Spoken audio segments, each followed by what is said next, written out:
திவ்யா, அம்மா உன்னை பெக்கறதுக்கு நிறைய குங்குமப்பூ சாப்பிட்டுருப்பாங்களாடி? ஆமாண்டா, எங்க அம்மா சொல்லிருக்காங்க நிறைய குங்குமப்பூ சாப்பிட்டேன்னு. ஏன்டா கேக்குற? அதுக்குதான் ஒரு குங்குமப்பூவே பெத்து போட்டிருக்காங்க. அவன் சௌரிய புண்டைக்கு சொல்லுவா, வெளியூர்ல இருந்து நாங்க வந்துட்டோம்னா உன் சௌரிய புண்டைக்கு பேசுவோம், நாங்க படிச்சு கொடுப்போம்.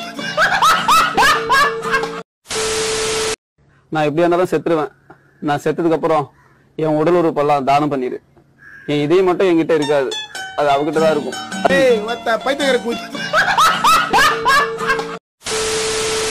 நான் இனிமே உனக்கு வாய்ஸ் காலே பண்ண மாட்டேன்டா. ஏண்டி, என்னாச்சு? தொண்டையில ஏதாச்சும் ப்ராப்ளமா? இதான் எப்பவுமே சொல்லுவல என் வாய்ஸ் ஸ்வீட்டா இருக்குன்னு சொல்லி. அது ஸ்வீட்டால உனக்கு சுகர் வந்ததுன்னா என்னால தாங்க முடியும். நான் காதல் மதுவை குடித்து விட்டேன். நீங்க சும்மா கூட இருந்துட்டு போங்க, என்ன வேணாலும் மட்டும் போங்கடா. என்ன ஏண்டா வம்புக்கு இழுக்கிறீங்க? நான் பாட்டுக்கு சிவனேன்னு உட்கார்ந்துருக்கேன். திவ்யா, நல்ல வேலைடி நீ 50 வருஷத்துக்கு முன்னாடி பிறக்கல. ஏண்டா? இல்ல, நீ அப்ப பிறந்திருந்தனா வெள்ளக்காரன் கோயிலுக்கு 100,000 உள்ள நல்லா தூக்கிட்டு போயிருப்பான்.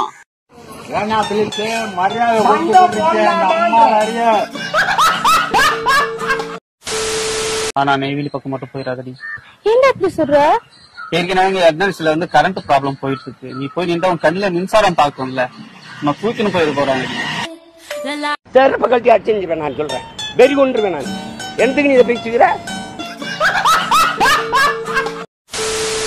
திவி, எனக்கு டெலிவரிக்கு டைம் ஆச்சு, நான் கிளம்புவா? சரி, எனக்கு டாட்டா சொல்லு. நான் டாட்டா சொல்ல மாட்டேன். ஏண்டி? மத்த பொண்ணுங்க மாதிரி நல்லா பழகிட்டு டாட்டா சொல்ற பத்தி எனக்கு கிடையாது. உருட்டு வேலையில் உருட்டி பொழைக்கும் குருட்டு முலகமடா ரன்பா, உருட்டை பழகி கொள்ளடா, நீயும் உருட்டி பழகி கொள்ளடா. வேலைன்னு ஒண்ணு செஞ்சா பிடிச்ச வேலையை செய்யணும், என்ன செய்யவே கூடாது. அப்படின்னு வேலை செய்ற உனக்கு ஹஸ்பண்டா இருக்குது. என்ன பாக்குற? துப்புறானேனா? உன்னை மூஞ்சில வேற யாரும் துப்ப விடாது பாரு.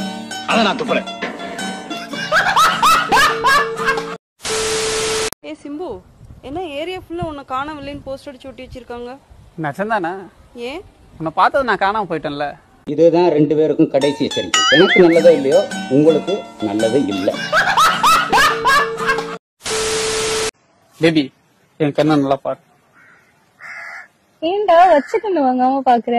இல்ல பேபி, மின்சாரம் அடிச்சும் சாகாத மனசு இந்த பூமியில இருக்கான் அப்படி சொல்லிட்டு கின்னஸ் ரெக்கார்ட் பண்ணலாம் சொல்லிட்டு முடிவு பண்ணேன். அது இப்போ சக்சஸ் ஆயிடுச்சு.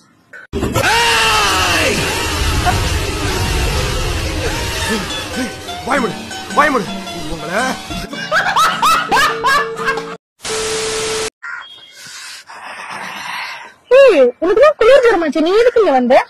அதுக்கு தாண்டி ஆட்டான் பிளேஸ தேடி வந்திருக்கேன். ஆனா மனசார சொல்றேன்டா, சத்தியமா நீ எல்லாம் ஊருப்பட மாட்டேன், ஊருப்படவே மாட்டேன். சின்ன சேனலுக்கு எதா இருந்தாலும் அது கொஞ்சம் ஆதரவு கொடுங்க. உங்க பொண்ணான கையை கொண்டு அந்த பெல்லில தட்டிடுங்க. அவங்களுக்கு சப்ஸ்கிரைபர் 5-10 ஏறுனா அவங்க மனசு சந்தோஷப்படும். அவங்க வீடியோவும் பாருங்க.